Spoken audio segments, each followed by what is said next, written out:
The practice games are done. The next 7 months count. And Dustin May, he's ready. Let's talk about it live on Locked On Dodgers.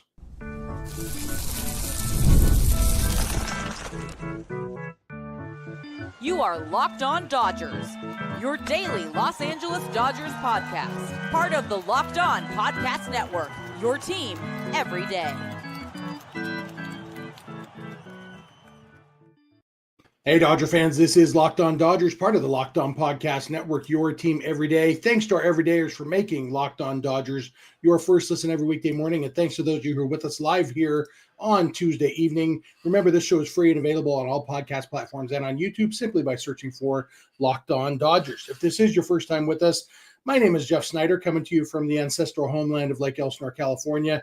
With me is my co-host Vince Samperio, coming from his ancestral homeland of San Pedro, California. We are podcasting from the same state, which we don't do often. Vince and I are both lifelong Dodger fans, just like most of you. We've also both spent time covering the Dodgers in the press box and the locker room. So we bring you the smart fans perspective on our boys in blue every weekday morning. I am here in town because I will be at the home opener on Thursday. So will Vince. Dustin May will be there. He won't be pitching. He won't be pitching until Tuesday against the Braves. But he pitched against the Angels on Tuesday night, his last tune-up of the spring. Vince, he looked really, really good. Yeah, he looked better than we've really seen the entire spring. Not that the spring wasn't great, but he looked, very good. One of the knocks on Dustin May in the past has been, even with all the speed and the movement and everything on his pitches, he hasn't been too much of a strikeout pitcher, other than one outlier year where he was pretty good at being a strikeout pitcher.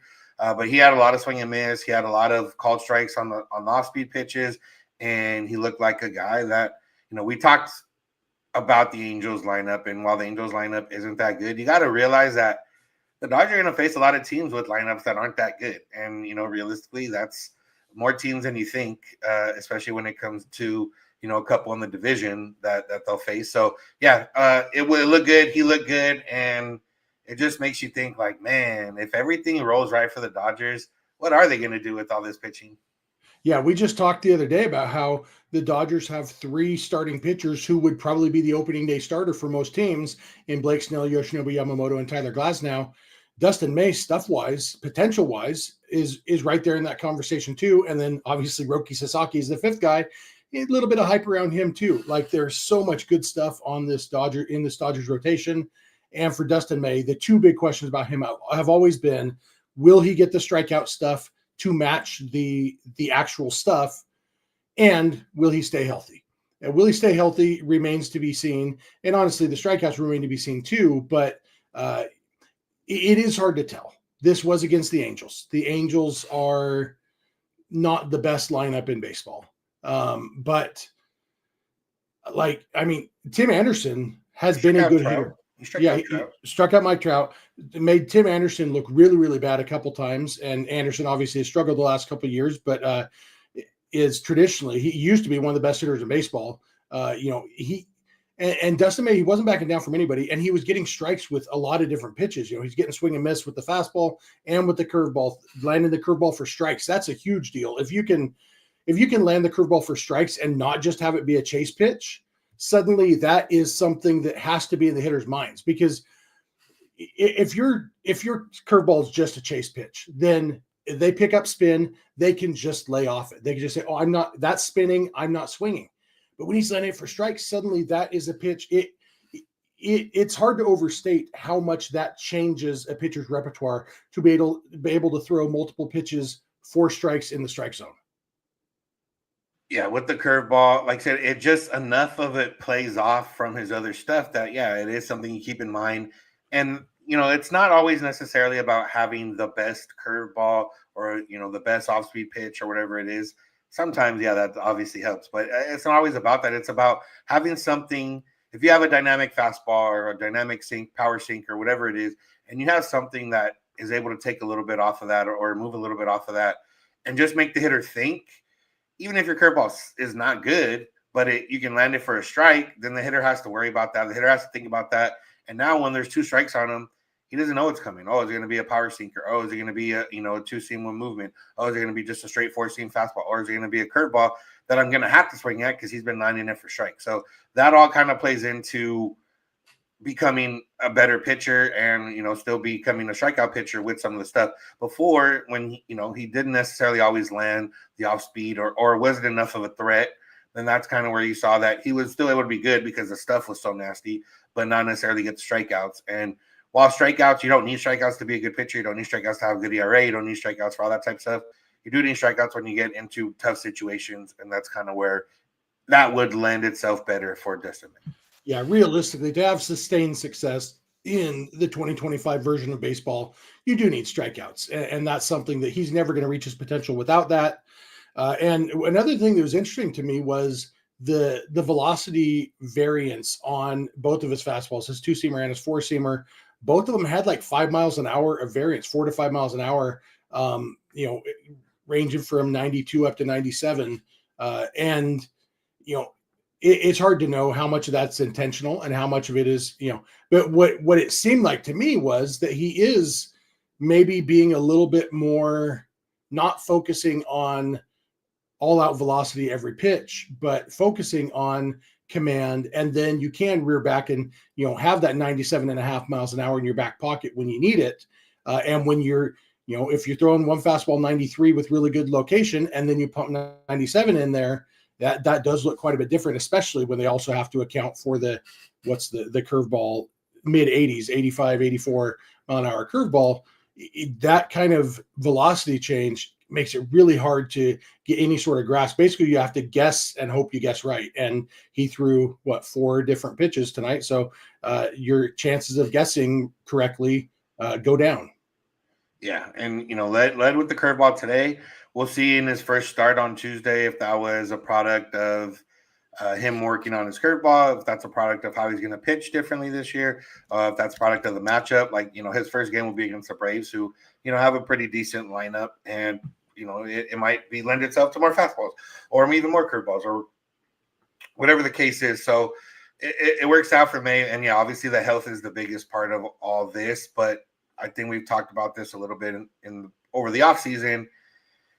And, not to make it sound like this would be the way the Dodgers handle things, but Dustin May is a free agent after this year. They don't necessarily have to hold back and coddle him and do any of that anymore. I think they're just going to let him pitch and keep letting him pitch until he either no longer can pitch or he keeps pitching well or something else, knocks him out of the rotation or they move to a bullpen. But they don't have any reason to really baby him anymore. Yeah, and you could tell in his post-game interview, the emotions are still there. We saw it in his first outing of the spring, how emotional he was walking off the mound. You can still tell that this was you're back in a big league stadium for the first time. And then, at Dodger Stadium on Tuesday, it's going to be another one of those moments. You can tell that he's kind of savoring every moment and appreciating it. And having success along the way obviously helps. It's easier to appreciate a moment when you just pitched 5 innings, struck out 6 batters, and allowed just 1 hit than it is if you get lit up. But all in all, he did have 2 walks, 2 hit batters. So, but still, that's 5 base runners in 5 innings, regardless how they come. You'll take that every day for sure from Dustin May or anybody else. And hard to ask for much more in his last spring tune-up before the games start counting. Yeah, that definitely looked good. And, looking forward to seeing what he does on Tuesday. Before we get to Tuesday, there'll be some other games. And one of the guys behind Dustin May and maybe behind Blake Snell on Thursday is Mookie Betts. He was back on the field. We got to see him. He seems better, and there's a lot to get into there. So make sure to keep it locked on. Oh, I just did your part. Just did my segue. Don't worry. I'll read an ad. Yeah. This episode is brought to you by Wonderful Pistachios. Are you looking for a snack that's both delicious and nutritious? Crack into a good source of protein with Wonderful Pistachios. Wonderful Pistachios is one of the highest protein nuts. Each 1 ounce serving has 6 grams of protein, giving you over 10% of your daily value. Plus, they're packed with fiber and better for you unsaturated fats to help keep you feeling fuller longer. I love that you can choose no shells or in shell because every situation is different. When I'm sitting at my desk and I want a quick snack, the no shells variety is perfect. If I'm watching my son play baseball out in the fresh air, sometimes it's nice to crack my own shells. So the in shell options make me happy. Wonderful Pistachios is a complete protein providing all 9 essential amino acids. These little green wonders pack a protein punch. No Shells Wonderful Pistachios is great for that grab-and-go ease, and there's not much better than the satisfying crack of opening each shell of the in-shell variety. So whether you're running between meetings or dropping off the kids, Wonderful Pistachios is the snack that works as hard as you do. Get snacking and get cracking with the snack that packs a protein punch. Visit Wonderful Pistachios to learn more.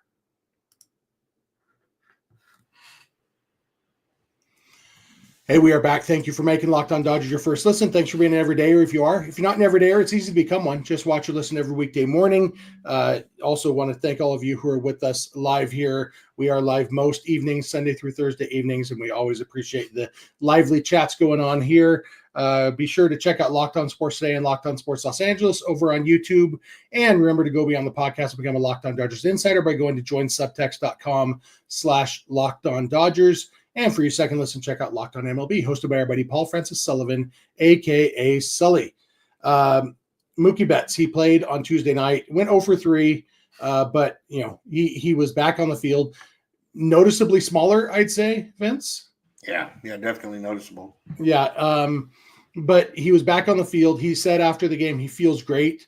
What he actually said was that he's stronger than he was before, and I think he believed it. I don't think maybe he meant mentally. He's mentally stronger. Yeah, maybe. I don't believe it, but I think he believed it. And I guess there's two different kinds of strength, because obviously just losing, you have to assume that some of the weight he lost was muscle mass. Obviously, a lot of it was going to be water weight.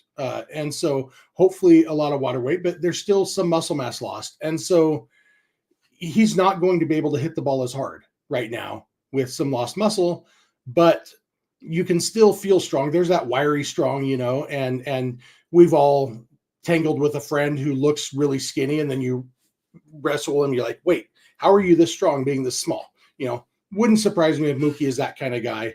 And so, I guess there's probably some version of that statement that might be true. But the way I see it, it's hard to picture him not taking at least a few weeks to get back up to full strength, whatever that is.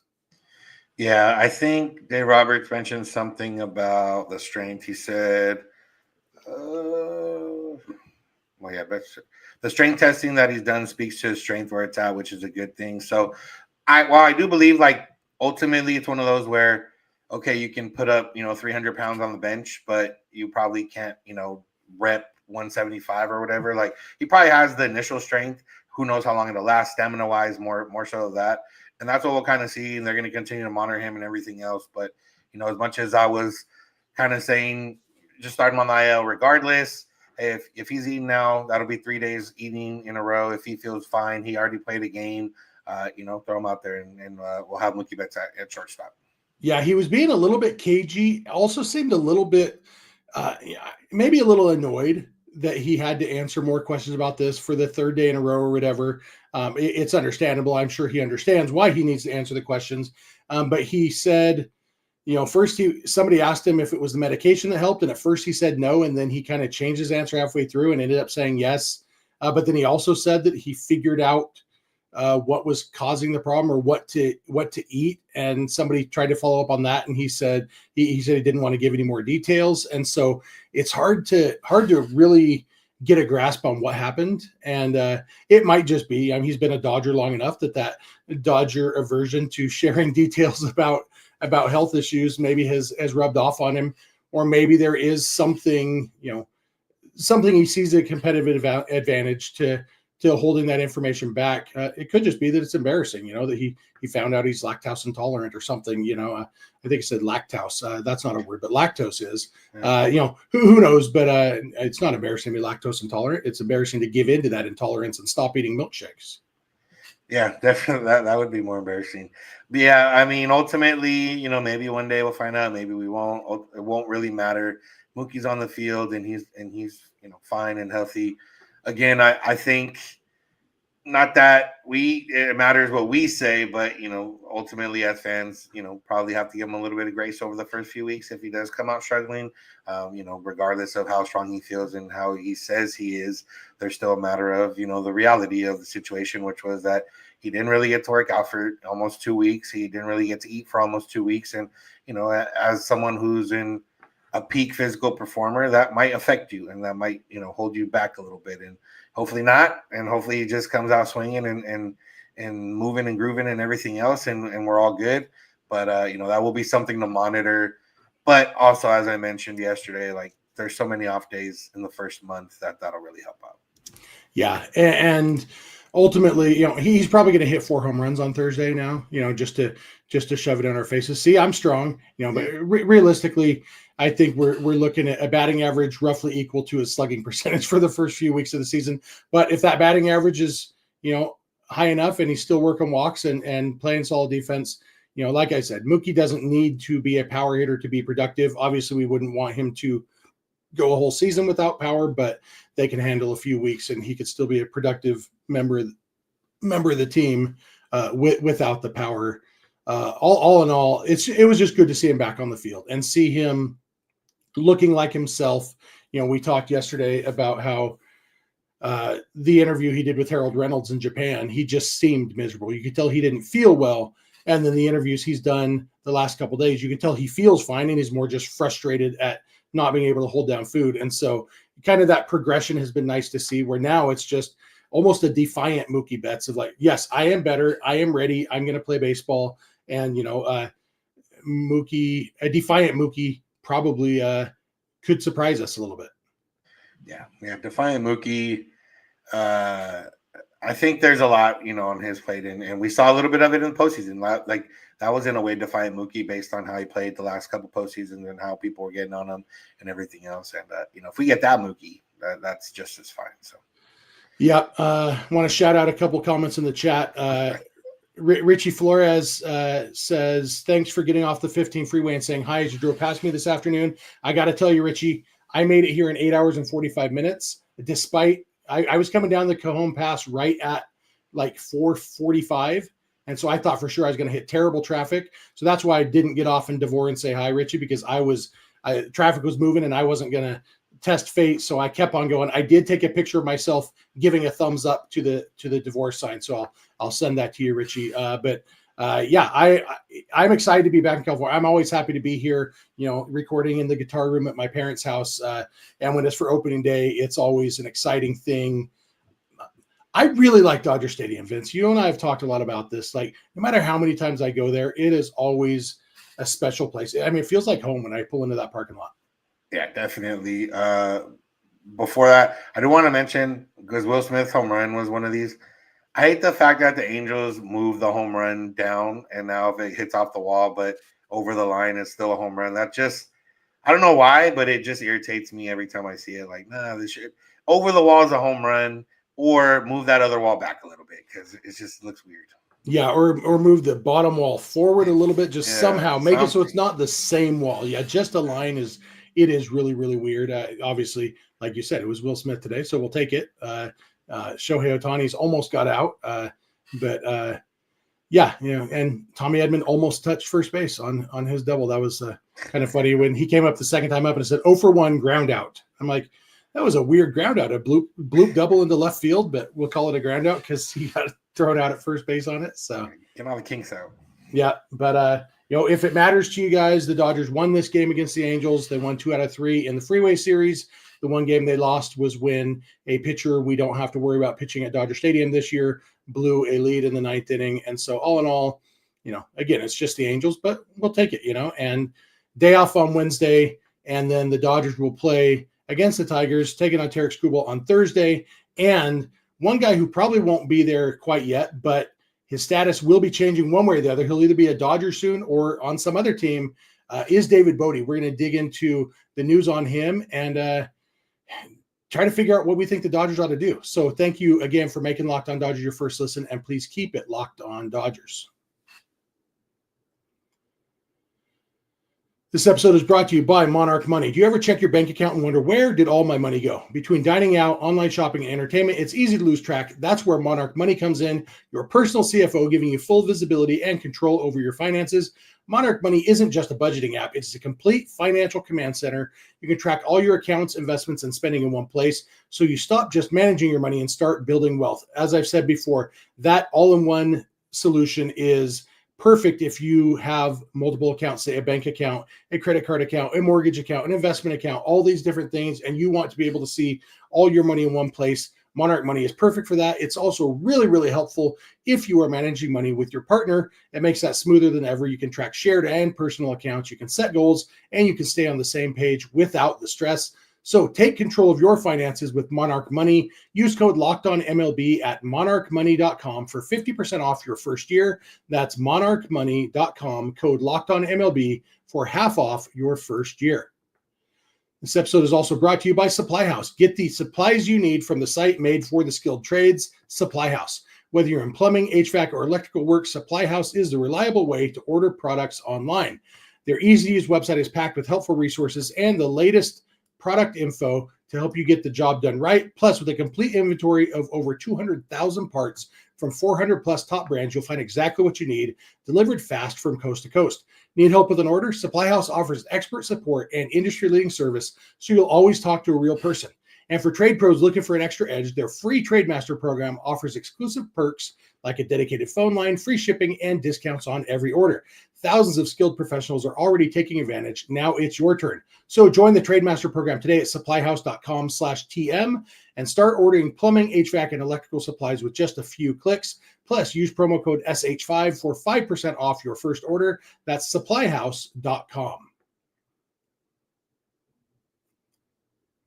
Hey, we are back. Thank you again for making Locked On Dodgers your first listen. Thanks for being an everydayer. Thanks for being here with us live. Thank you for being a Locked On Dodgers insider if you are. If you're not, just go to joinsubtext.com/LockedOnDodgers. Text directly with us, have one-on-one conversations, access to our exclusive Discord server, a bunch more for just a few bucks a month with a free 14-day trial. So be sure to check that out. Also check out Locked On Sports Today and Locked On Sports Los Angeles, the two 24/7 streaming channels on YouTube from the Locked On Podcast Network. And with that said, Vince, David Bote, who we talked a lot about this spring, he had a very good spring for the Dodgers, and there was always seemed like there was a chance he might make the roster. He didn't end up making it. It wasn't a huge surprise, but we've kind of wondered. Usually these non-roster invitations, the minor league contracts have some sort of opt-out when it is a veteran like David Bote, and we found out on Tuesday that David Bote exercised what's called the upward mobility clause in his minor league deal, which basically just means that if the Dodgers don't add him to their 40-man roster, that he can elect to become a free agent. The Dodgers still do have a couple options if they did decide they want to add him to the 40-man roster. Guys who either, a guy like Luis Garcia, who they just added to the 40-man roster, but may not actually be in their long-term plans. Guy like, who else do they have who could go to the 60-day IL? Obviously, Kyle Hurt could. They're going to try to avoid that one. He actually might. Oh, Emmett Sheehan is the other one left. So they could transfer Emmett Sheehan right now to the 60-day IL to open up that spot for David Bote. Adding him to the 40-man roster wouldn't mean having to add him to the active roster because he does still have one minor league option available. And so basically it would just mean putting him on the 40-man roster, and then he'd still be at AAA until they need him. What do you think, Vince? Is that something you think they should do, something you think they will do?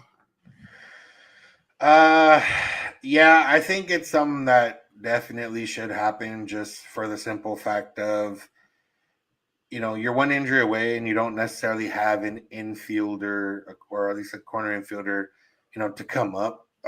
Don Rushing can play first, but not necessarily third. So, there's not really somebody down there that I can think of that would, fill that role. It's not going to cost you anything right now in terms of like a player, because you can just go the 60-day IL route for now.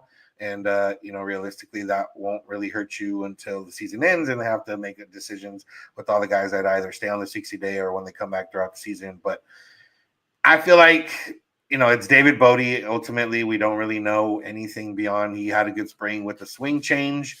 But I feel like at this point in time, the depth that they have in position players isn't that strong to where this might be someone you want to keep around.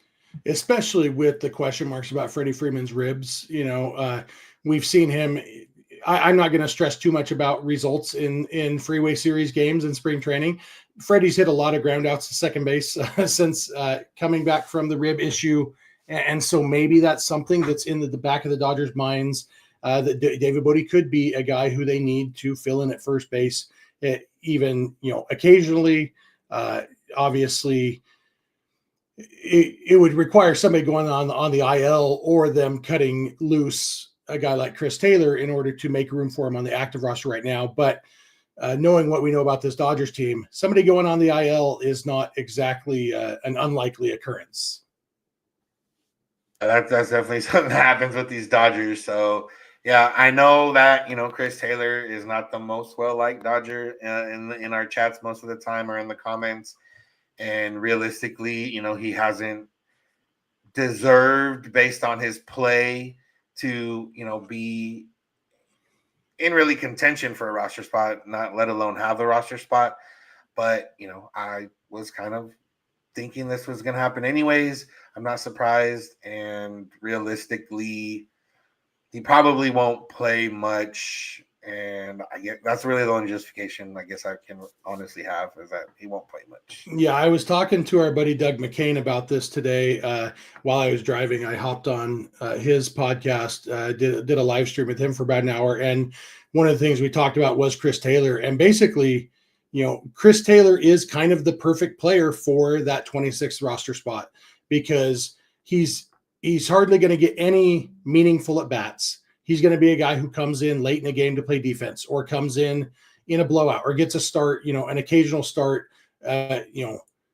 because somebody needs a day off. But it's not a role that you would want to put a guy like Dalton Rushing in, or, Alex Friedman, or whoever else, whatever young guys you're thinking of who you wish they were getting these at-bats. Ha-Seong Kim even.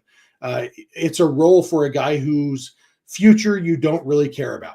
And that's basically Chris Taylor. Like, okay, Chris Taylor, we need somebody to fill this role. He still plays good defense at multiple positions, so we can still fill that role. Okay, it's close and late in the game. Let's put Chris Taylor in center field in the 8th inning to get Andy Pajas out of there to make our defense a little bit better, or whatever it is. He's kind of the perfect guy for that role, because that role doesn't involve any meaningful at-bats. But if that role becomes, this guy might need to play for Freddie Freeman once in a while, this guy might need to play for Max Muncy once in a while, then at that point, David Bote makes a lot more sense in that role than Chris Taylor, because as soon as that role is getting meaningful at bats, you're going to want somebody who's a little better at hitting a baseball with a baseball bat. Yeah, and that makes sense. And, it's one of those where ultimately in the moment, frustrating if you want the Dodgers to have the best roster they can have. And I would agree. Like, if this was a postseason series, then yeah, Dalton Rushing's probably on the roster at that point. Like, somebody that is probably not going to play, but if they do have a chance or get in a game, you want someone that can help impact that game. And, Rushing can do that offensively, realistically, if he ends up working out that way. Right now at the start of the season, yeah, a guy that maybe will get one start a week, it could be a lot. You could be a lot better, but you could be, I guess, a lot worse. More so for the defensive versatility than, counting on him to hit. And then like he'll run into one in a clutch situation eventually, not for the fact of him being good, but just for the fact, like, if you're going to hit 200, you're going to get a hit at least 2 out of 10 times and 1 out of 5 times. And if you bat 5 times in the span of 2 weeks, you might get a hit at one of those times, and it might be in a spot where you need a hit. Yeah. And, I see a lot of chat, and we hear this all the time about Chris Taylor's service time, about how he's close to 10 years of service time, and the Dodgers are going to take care of him in that way, make sure he gets the 10 years of service time so he gets his pension and all of those things. I think there's something to that. I don't think the Dodgers are going to let that force their hand for a couple reasons. One is the fact that Chris Taylor has made $73 million in his career. The 10-year pension thing is cool. It gets you health insurance. It gets you, the pension payment. But I suspect Chris Taylor is not the most, he's not spending $1 million a day on flowers like MC Hammer was at the height of his popularity. I suspect Chris Taylor is going to be fine financially. And the Dodgers know that. And so I don't think they're going to make that decision. And it would be, we're talking late August by the time Chris Taylor will reach 10 years of service time. That's not going to make their decision for them. But as long as he does make so much sense for that role of guy who hardly ever plays, then yeah, I mean, that's a side consideration. But if it comes down to, should we make the Dodgers a better team, or should we get Chris Taylor his 10 years of service time, they're going to choose to make the Dodgers a better team. It's just right now, Chris Taylor's role isn't hurting the Dodgers at all. Yeah, once they went to DH, once the pitcher batting was taken out, there's really not too much movement other than defensively, or if you have a platoon split. And Chris Taylor's not part of any platoon splits. He might be a part of changing the game, a change in the game late defensively, but that's about it. And, as much as you might not like it, that's, the reality of the situation.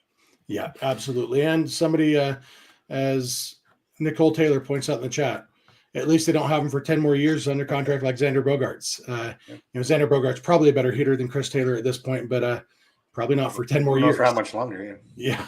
But yeah, all this is to say David Bote, the Dodgers have an immediate decision to make on him. I assume that they will, either transfer him at Shea into the 60-day IL or, cut what's the name, Luis Garcia or somebody else like that to make room to add David Bote, because right now I don't think the Dodgers are in position to say we don't need David Bote. And until they're sure they don't need him, they have to pretend that they might need him. So you got anything else for today, Vince? Nothing else. It's going to be a long Wednesday. That's really all I got. It will be. We are a day and a half away now from opening day. One last day off. Spring training is now officially done. The next 7 months of games all count, except for the All-Star game. And so it's going to be fun. But yeah, it will be a long day. We will be back with you guys tomorrow night. Get your questions in if you have any thoughts, stuff you want us to talk about as we head into opening day. We'll probably at least answer some listener questions on tomorrow's episode. So get those in. And if you are going to opening day, let us know.